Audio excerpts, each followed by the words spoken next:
আপনি ধানের শীষের চেয়ে শক্তিশালী আপনি না।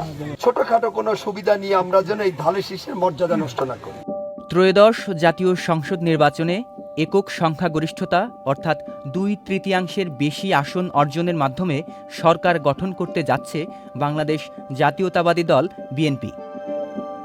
সারা দেশে বিভিন্ন স্থানে ক্ষমতাসীন দল ও 11 দলীয় জোটের প্রার্থীদের মধ্যে প্রতিদ্বন্দ্বিতা লক্ষ্য করা গেছে। কোথাও কোথাও হাড্ডাহাড্ডি লড়াই হলেও কিছু আসনে ফলাফল ছিল একেবারেই একপাক্ষিক। তেমনই একটি আসন রাজবাড়ী 2। এই আসনে বিপুল ভোটের ব্যবধানে জয় পেয়েছেন বিএনপি মনোনীত প্রার্থী হারুন আর রশিদ।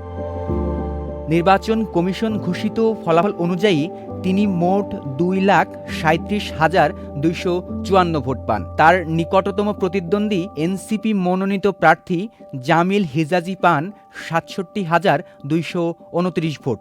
দুই প্রার্থীর মধ্যে ভোটের ব্যবধান প্রায় 1,70,000। স্থানীয়ভাবে কালুখালী, পাংশা ও বালিয়াকান্দি উপজেলায় ধানের শীষ প্রতীকের পক্ষে উল্লেখযোগ্য ভোটের স্রোত লক্ষ্য করা গেছে। এ আসনে ভোটের ব্যবধান এবারের নির্বাচনে সবচেয়ে বড় ব্যবধান হিসেবে বিবেচিত হচ্ছে। স্থানীয় ভোটারদের একটি অংশ মনে করছেন প্রার্থীর ব্যক্তিগত গ্রহণযোগ্যতা, সাংগঠনিক শক্তি এবং মাঠ পর্যায়ের সক্রিয় প্রচারণা এই ফলাফলে প্রভাব ফেলেছে। ত্রয়োদশ জাতীয় সংসদ নির্বাচনের সামগ্রিক চিত্র বিশ্লেষণে রাজবাড়ী 2 আসনের এই ফলাফল বিশেষভাবে আলোচনায় এসেছে। সৈকত আহমেদ দ্বীপ, চ্যানেল আই। চুল পড়া অনেক কমে গেছে। থ্যাংক ইউ মা। চুলের ভিটামিন জুই মাল্টিভিটামিন কোকোনাট অয়েল।